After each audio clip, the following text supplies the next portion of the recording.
తెలంగాణ రాష్ట్ర ప్రభుత్వం హైదరాబాద్ నగరంలో ప్రవహించే మూసీ నదికి సంబంధించి ప్రక్షాళన అభివృద్ధికి సంబంధించి కూడా కీలక అడుగులు అయితే వేసుకుంటూ కూడా ముందుకు వెళ్తున్నారు.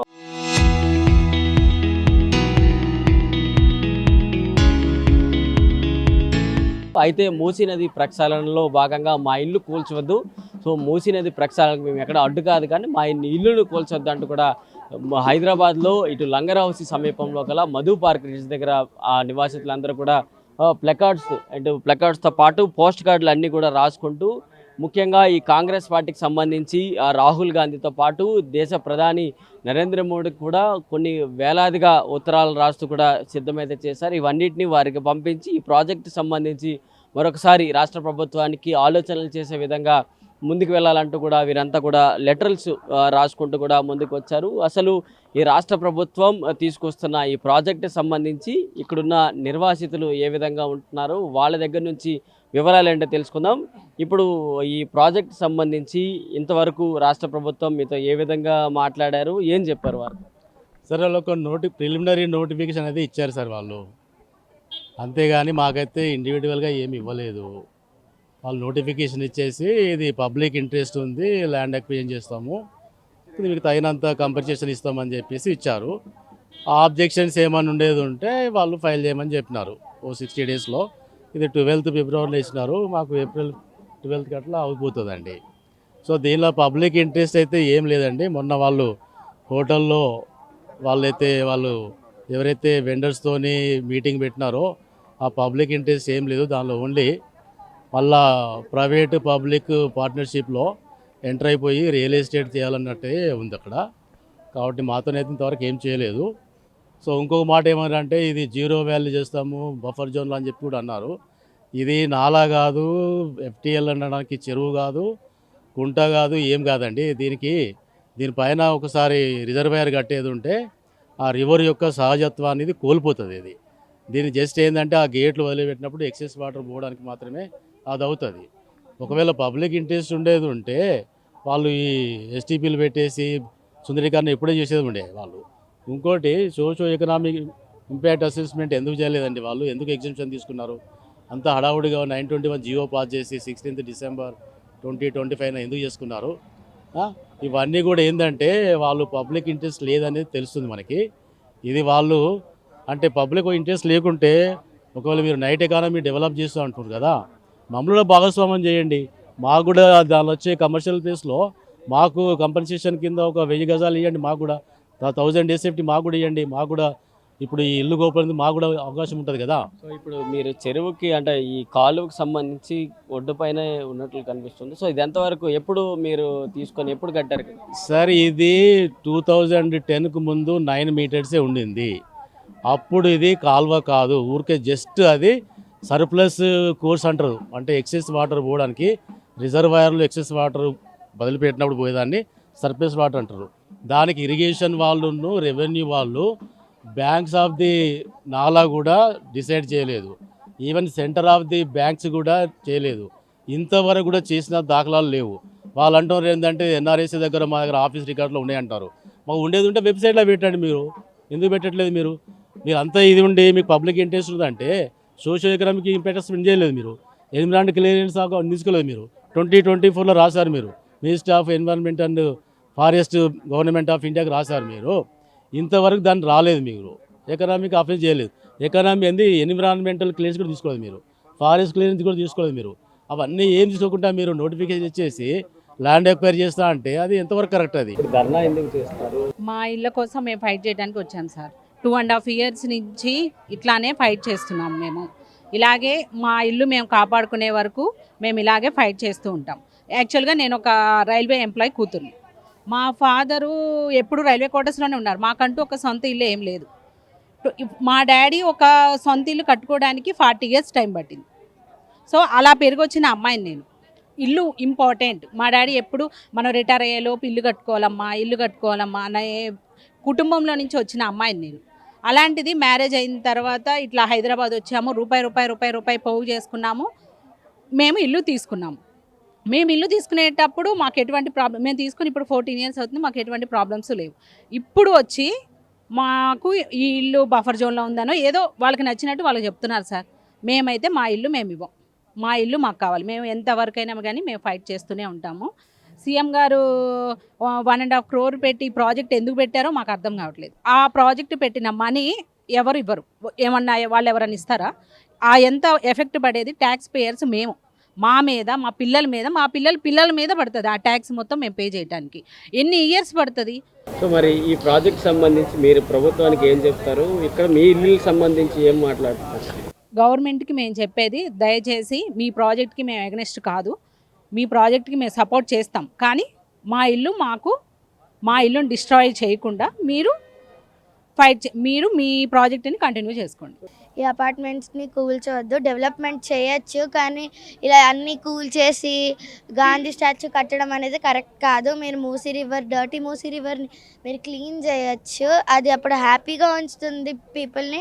కానీ ఒకవేళ ఇదంతా కూల్చేసి గాంధీ స్టాచ్యూ కడితే చాలామంది సాడ్ ఫీల్ అవుతారు. ఓన్లీ మూసీయే కాదు, ఇంకా ఎక్స్క్లూడింగ్ మూసీ ఇంకా 2 places బఫర్ జోన్లో ఉన్నాయి. వాటిని ఇంకేం కడతారో కూడా మాకు తెలీదు. కానీ మేము చెప్పేది ఏంటంటే అసలు కూల్చవద్దు, మూసీ రివర్ని అట్లీస్ట్ క్లీన్ చేయాలంటే కూల్చొద్దు అంటే. మేము ఎందుకంటే చాలామంది చిన్నప్పటి నుంచి ఇక్కడ పెరిగారు, అందుకే మేము రాహుల్ గాంధీకి ఇద్దామని ఇది మెసేజెస్ ఇవ్వాలని మా సాడ్నెస్ ఏంటి అని మొత్తం అరౌండ్ చాలా పోస్ట్ కార్డ్స్ రాసాము. Day and night hard work, ఇవన్నీ స్టిక్ చేసింది మేమే, పిన్ చేసింది మేమే, ఇవన్నీ రాసింది కూడా మేమే. I hope the Rahul Gandhi చూసి ఒక పాజిటివ్ న్యూస్ ఇస్తారని మేమైతే ఆశిస్తున్నాం. నేనైతే 10 సంవత్సరాలు, ఆ 10 సంవత్సరాల నుంచి ఇక్కడే ఉన్నాను, మధుపార్క్ రిడ్జ్ అపార్ట్మెంట్స్లో. మూసీ రివర్ క్లీన్ చేయడానికి మేము చాలా సపోర్ట్ చేస్తాము, అందరు హ్యాపీ ఫీల్ అవుతారు. కానీ గాంధీ స్టాచ్యూ కోసం అవన్నీ ఎందుకు, మా ఇల్లులు ఎందుకు కూల్ చేస్తున్నారు అనేసి మేము అడుగుతున్నాము. సో అందుకని అందరూ ఇక్కడ హార్డ్ వర్క్ చేసి లెటర్స్ రాశారు రాహుల్ గాంధీకి. రాస్తే మీకు ప్రాబ్లం సాల్వ్ అవుతుందా? రాహుల్ గాంధీకి లెటర్ రాశారు కదా, తెలీదు, కానీ hoping for a positive answer. ఇంకా నాకు ఒక క్వశ్చన్ ఉంది రేవంత్ రెడ్డికి. ఇదే పరిస్థితి మీ ఫ్యామిలీకి ఇంటికి వస్తే మీరేం చేస్తారనేసి డౌట్ ఉంది నాకు. మీ ప్రొటెస్ట్ గల రీజన్ ఏంటి? మేము మధుపార్క్ రిడ్జ్ అపార్ట్మెంట్స్లో గత 13 సంవత్సరాల నుంచి ఉన్నాము. మేము మూసీ డెవలప్మెంట్కి అగెయిన్స్ట్ కాదు, గవర్నమెంట్కి అగెయిన్స్ట్ కాదు. We are citizens, not obstacles. అది అర్థం చేసుకోవాలి. ఇన్ని ఇయర్స్ నుంచి మేము ఇక్కడ ఉంటున్నాము. వెనకాల ఎన్నెన్నో ఎకరాల భూమి ఉంది, బాపు ఘాట్ ఉంది, అక్కడ బాపు స్టాచ్యూ చేయొచ్చు. మా అపార్ట్మెంట్స్ అన్నిటిని కూల్చాల్సిన అవసరం పడదు. మూసీ బ్యూటిఫికేషన్ అంటే ఫస్ట్ క్లీనింగ్ చేయొచ్చు, అదేమీ ఇంకా స్టార్ట్ కూడా అవ్వలేదు. కానీ ఆ రీజన్తో ఇన్ని ఫ్యామిలీస్ ఎప్పటి నుంచో ఉంటున్నాము. ఆయన కంపెన్సేషన్కి ఇస్తా అంటున్నాడు, బయట వేరే అపార్ట్మెంట్స్ ఇప్పిస్తాము, వేరే కంపెన్సేషన్ చాలా రీజన్స్ చెప్పారు. కానీ అంటే ఈ ఎన్విరాన్మెంట్ క్రియేట్ అవ్వదు ఇన్ని ఇయర్స్ నుంచి. అంటే ఇది ఒక చిన్న విలేజ్ లాగా ఫామ్ అయిపోయింది. అంటే బయట ముసలి వాళ్ళు వచ్చి వాకింగ్ చేస్తూ ఉంటారు, అందరం రిలేటివ్స్ లాగా అయిపోయాము. ఒకటేసారి కూల్ చేస్తాము వెళ్ళిపోవాలి అంటే అది చాలా బాధ అవుతుంది. అది ఓన్లీ ఇల్లు పోతుందని కాదు, అక్కడ ఫీలింగ్స్ కూడా చాలా వరకు, ఎమోషన్స్ అన్నీ ఉన్నాయి. ఇది ఒక్క జస్ట్ ఇటుకలతో కట్టిందనే కాదు కదా. సో అంత ఎమోషన్స్ ఉన్న వాటిని కూల్ చేసి బయటకు పంపిస్తాం అనేది కరెక్ట్ కాదు. So we are not against government, we are not against development. దానికి మేము కూడా సహకరిస్తాం, కానీ not at the cost of this. Destroy చేయకుండా మీరు ఏం చేసినా కానీ అన్నిటికీ మద్దతు పలకడానికి రెడీ ఉన్నాము. ఇది తప్పు. ఇన్ని ఫ్యామిలీస్ ఉన్నాయి, ఇన్ని సంవత్సరాల నుంచి ఉన్న ఫ్యామిలీస్ని వెళ్ళగొట్టడం కరెక్ట్ కాదు. మేము ఇక్కడ ఆల్మోస్ట్ 14 years నుండి ఉంటున్నాము. ఇక్కడ ఎలాంటి ప్రాబ్లమ్స్ లేకుండా ఇంతవరకు కూడా. అండ్ ఏ గవర్నమెంట్ కూడా ఈ మూసీ డెవలప్మెంట్ ప్రాజెక్ట్ కానీ ఇంకే ప్రాజెక్ట్తో కానీ ముందుకు రాలేదు. ఆల్రెడీ గవర్నమెంట్ ఉన్నా కూడా మన సిటీలో చాలా ప్రాబ్లమ్స్ పబ్లిక్ అనేది ఫేస్ చేస్తున్నారు. అవన్నీ వదిలేసి ఓన్లీ ఇక్కడనే డెవలప్మెంట్ చేయడానికి అనేది ఏం రీజనో నాకు అర్థం అవ్వట్లేదు. మనకి డెవలప్మెంట్ చేయాలంటే చాలా సెక్టర్స్ ఉన్నాయి, అగ్రికల్చర్ సెక్టర్స్ ఉన్నాయి. మన కాంగ్రెస్ అనేది వచ్చింది, మెజారిటీ ఆఫ్ ఓట్స్ వచ్చినాయి కూడా మనకి రూరల్ డెవలప్మెంట్లో, not in the city urban area. So మనం కొంచెం ఇనిషియేటివ్ తీసుకొని ఆల్రెడీ ఇక్కడ ఒక డెవలప్మెంట్ అనేది అయిపోయింది మన సిటీలో. అది మనం డెవలప్ చేయకపోయినా కూడా స్ట్రాటజిక్గా మూవ్ అవుతూనే ఉంటుంది. ఏ గవర్నమెంట్ ఏం చేయాల్సిన అవసరం లేదు. ఇన్వెస్టర్స్ ఎవరైతే ఉన్నారో ఇన్వెస్ట్ చేయడానికి వస్తూనే ఉన్నారు. ఇతను కొత్తగా ఇక్కడ ఇది పెట్టి గాంధీ స్టాచ్యూ పెట్టి బోటింగ్ పెట్టి ఇవన్నీ చేయాలని అనుకోవడం చాలా తప్పు.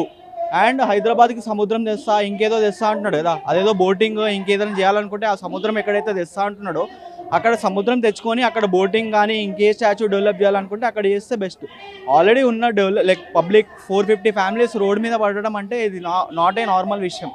అండ్ ఇక్కడ మేము ఇంకా లోన్లు కడుతున్నాం. ఈ లోన్లు క్లియర్ చేసుకోవాలా, లేకపోతే ఇంకా మేము ఈ 5-6 ఇయర్స్ అయితే ఏదైతే ఉంటుందో ఇంకా వేరే దగ్గర ల్యాండ్ ఇచ్చి మమ్మల్ని అక్కడికి వెళ్ళమంటున్నాడు. అది ఈ 2 ఇయర్స్లో ఈ గవర్నమెంట్ చేంజ్ అయిపోతే ఇంకెవరు రెస్పాన్సిబుల్? ఈ గవర్నమెంట్ ఏమో ఆ గవర్నమెంట్ మీద వస్తుంది, ఆ గవర్నమెంట్ ఏమో ఈ గవర్నమెంట్ మీద వస్తుంది. కానీ ఇక్కడ మోసపోయేది ఎవరు? మాలాంటి అమాయకమైన ప్రజలే కదా. సో గవర్నమెంట్ చెప్పేది ఏంటంటే ఇలాంటి డెవలప్మెంట్ చేయాలనుకున్నా ఏదైనా ఎంటీ ప్లేసెస్ లేదా ఇంకెక్కడన్నా చేసుకుంటే చాలా బెస్ట్. అతను ఏమంటున్నాడు, ఇక్కడ నైట్ టైం షాప్స్ ఓపెన్ చేయవచ్చు, అది ఓపెన్ చేయవచ్చు, ఇది ఓపెన్ చేయవచ్చు, అది కూడా యూత్కి అమౌంట్ అనేది జనరేట్ అవుతుంది అని అంటున్నాడు. అది ఏ రకమైన ఎటువంటి సిచ్యుయేషన్కి లింక్ లేదన్నమాట. బికాస్ చిన్నప్పటి నుండి ఎంతో ఇన్వెస్ట్మెంట్ ఎన్నో పైసలు పెట్టి ఎడ్యుకేషన్ చేసుకున్నాడు. ఎలా అయినా ఎడ్యుకేషన్ సైడ్ వెళ్దామని చూస్తాడు తప్ప రోడ్డు మీద టీ కొట్టో లేదా ఇంకా కూరగాయలు అమ్మడం అలా అనుకోడు కదా. ఏంటి మేడం, ఇప్పుడు ఈ మూసీ నది ప్రక్షాళన సుందరీకరణతో రాష్ట్ర ప్రభుత్వం ముందుకు వచ్చారు, మీరు ఏం చెప్పబోతారు ప్రభుత్వానికి? సో ఏం చెప్తున్నాం సార్, మేము గత 2 ఇయర్స్ నుంచి ఇదే చెప్తున్నాం. మేమేమిటంటే మీరు మూసీలో ఏమైనా చేసుకోండి, బట్ ఇల్లు జోలికి రాకుండా చేసుకోండి అని చెప్తున్నాం. మీరు కూడా ఇప్పుడు చూస్తున్నారు, ఇప్పుడు 3 డేస్ నుంచి కంటిన్యూస్గా ప్రొటెస్ట్ చేస్తున్నాం.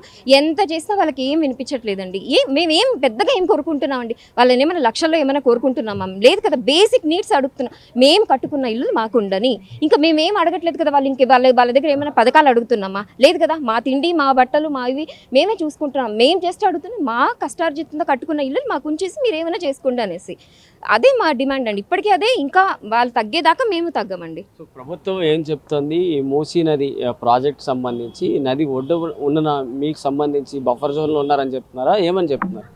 అదే ఇప్పుడు ఫస్ట్ ఏం చెప్పారు, ఇప్పుడు ఇది యాక్చువల్లీ చెప్పాలంటే ఇది మొత్తం స్ట్రెచ్ అండి. గండిపేట నుంచి మధుపార్క్ దాకా వచ్చే స్ట్రెచ్. వాళ్ళందరూ మేము ప్రొటెస్ట్ చేస్తున్నది ఇది.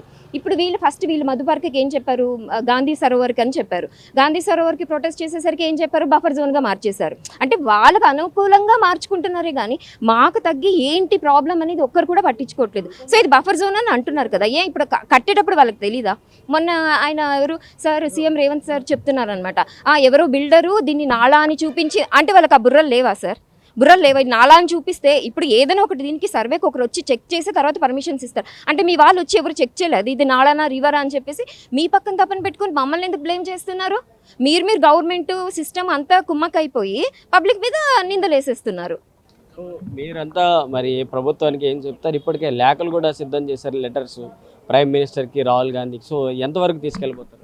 ఎంతవరకు సార్? మా చేత అయినంత వరకు, మా పబ్లిక్ చేత మాకు ఎంతవరకు అవుతుందో అంతవరకు మేము చేస్తున్నాం. మా కర్మ చూడండి ఎలా ఉందనేసి. మా పిల్లలు చదువుకునే పిల్లల్ని కూడా దీంట్లో లాగాల్సి వస్తుంది సార్. ఎగ్జామ్స్ టైంలో వాళ్ళు చదువుకుంటారు, చేస్తున్నారు. ఇప్పుడు చూడండి, యాక్చువల్లీ మా బాబు, చిన్న బాబు, వాడు ఏం తెలుసా, వాడు ఆర్మీ ఆఫీసర్ అవ్వాలి అనుకుని ఇచ్చేసాడు. ఇప్పుడు మొన్న నన్ను ఒక క్వశ్చన్ అడుగుతున్నాడు, ఏంటనేసి, మమ్మీ ఇప్పుడు ఇల్లులు తీసుకుంటున్నారు అంటున్నారు కదా, మనం ఇప్పుడు ఇల్లులకి పోరాడాలా లేదంటే నేను ఆర్మీ ఆఫీసర్ అవ్వడానికి ఇండియా కోసం నేను పోరాడాలా? ఇప్పుడు ఇంత చిన్న బాబుకి నేను ఏం ఆన్సర్ చేయాలి సార్, చెప్పండి మీరే. ఇప్పుడు ఇవి తెచ్చింది మేము ఫీడ్ చేస్తున్నామా? మీరు చేసిన అవతారాలకి పిల్లలు కూడా వాళ్ళ మైండ్ స్పాయిల్ అవుతుంది. ఇప్పుడు ఇలాంటి వాటికి ఎలా? ఇప్పుడు చూడండి, ఇప్పుడు మీరు కూడా చూస్తున్నారు ఎంతమంది పిల్లలు అందరి చేత మేము రాపించినాం.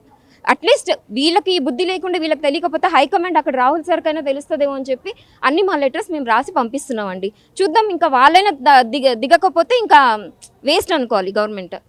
మీరు ఎప్పటి నుంచి ఇక్కడ ఉంటున్నారు? సో ఎప్పుడు ఈ వార్తలు తెర మీదకి? 12 సంవత్సరాలు అవుతుందండి మేము వచ్చి. మా దగ్గర పెద్దవాళ్ళు ఉండరు, వాళ్ళు పేషెంట్లు, వాళ్ళకు ఆటు అవి ఇవి కాళ్ళ నొప్పులు, వాళ్ళని తీసుకొని మేము ఎక్కడ పోవాలి? నిద్ర లేదు, పిల్లలు పెళ్ళికి వచ్చిండ్రు, మేము ఎక్కడ పోవాలి? మేము మూసి కావాలంటే మీరు బ్రిడ్జ్ చేసుకోండి, అన్నీ చేసుకోండి, కానీ మాకెందుకు ఇంత ప్రాబ్లము? వెళ్ళి మీరు పొండ్రు అంటే మేము ఎక్కడ పోవాలి? ప్రభుత్వం ఒకవైపు చెప్తోంది ప్రక్షాళన సుందరీకరణ అంటే ప్రాజెక్ట్కి అభివృద్ధిగా చేస్తామని చెప్తున్నారు. ఇక్కడే గాంధీ సరోవర్కి సంబంధించి కూడా మాట్లాడతారు, మీరేమంటారు దానికి? మేమేమంటామంటే మీరు చేయండి, వద్దంటలేదు, మా ఇల్లు తీయకుండా చేయండి, మేము కూడా చూస్తాం ఎట్లుంటుందో, ఎట్లా బాగుంటుందో. తీయకుండా చేయండి, బ్రిడ్జ్ చేసి మంచిగా ఎట్లా చేస్తారో చేయండి, అదే పేస్లో చేయండి, మీరు కొంచెం పెద్దగా చేసుకొని చేయండి. మేము వద్దంటలేదు, మేము కూడా చూస్తాం మీరు ఎట్లా చేస్తారో, ప్రభుత్వం ఎట్లా చేస్తుందో ఏం చేస్తారో చూస్తాం. సో మరి మీ పోరాటాలు ధర్నాలు ఎక్కడి వరకు వెళ్ళబోతాయి? సో ఇప్పటికి లెటర్లు అయితే ప్రైమ్ మినిస్టర్కి రాహుల్ గాంధీకి మీరు రెడీ చేశారు. సో మరి నెక్స్ట్ మీరు ఏ విధంగా ముందుకు వెళ్ళబోతున్నారు చెప్తారు? ఇక సార్ వాళ్ళు మేము చెప్పింది అస్సలు వింటలేరు, అదే పట్టుకుండ్రు. మేము కూడా పోరాడతాం, వాళ్ళు ఏడు దాకా అయితే మేము కూడా 6 దాకా పోరాడతాం. మేము వాళ్ళు ఉన్నది ఒక 10 మంది ఆలోచిస్తున్నారు, మేము మీకు 1000లలో ఉన్నాం. ఒకరు కాకపోతే ఒకరు ఒక ఆలోచన వచ్చి ఒక ఆలోచనకి వాళ్ళకి సరిగా మేము ఇస్తాం సార్. ఇది వాళ్ళు అనుకుంటున్నారేమో ఏదో భయపెట్టిస్తే, ఏదో ప్రెస్ మీట్లో ఏవో చెప్పేస్తే మేము భయపడుతున్నామని చెప్పి. అస్సలు మీరు ఇప్పుడే చూస్తున్నారు, ఇన్ని రోజుల నుంచి మీడియా వాళ్ళు కూడా చూస్తున్నారు కదా, ఎవరి కళ్ళలో అయినా భయం కనిపించిందా sir? That is the confident we have. We will fight for our house. ప్రక్షాళన, మరోవైపు సుందరీకరణ, ఈ రెండింటికి సంబంధించి రాష్ట్ర ప్రభుత్వం మూసీ ప్రాజెక్టులో తీసుకుంటూ అడుగులైతే వేస్తున్నారు.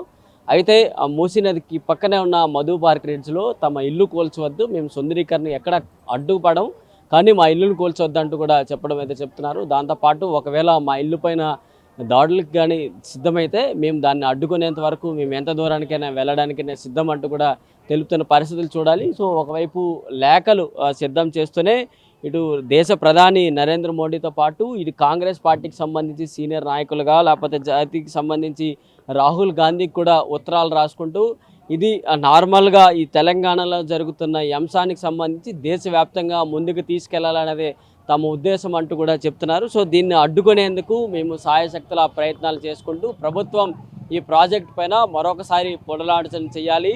సో ఈ బాధితులకు సంబంధించి ముందుగా మాట్లాడిన తర్వాత వాళ్ళు ఒపీనియన్ తీసుకున్న తర్వాత మాత్రమే ఈ ప్రాజెక్ట్ని ముందుకు తీసుకెళ్లాలంటూ కూడా హైదరాబాద్లో మూసీ నది ఆ పక్కనున్న బాధితులందరూ కూడా తమ ఆవేదనను, తమ గోడును వ్యక్తం చేసుకుంటున్నారు. వీడియో జర్నలిస్ట్ వినయ్తో ప్రశాంత్, RTV, హైదరాబాద్ నుంచి.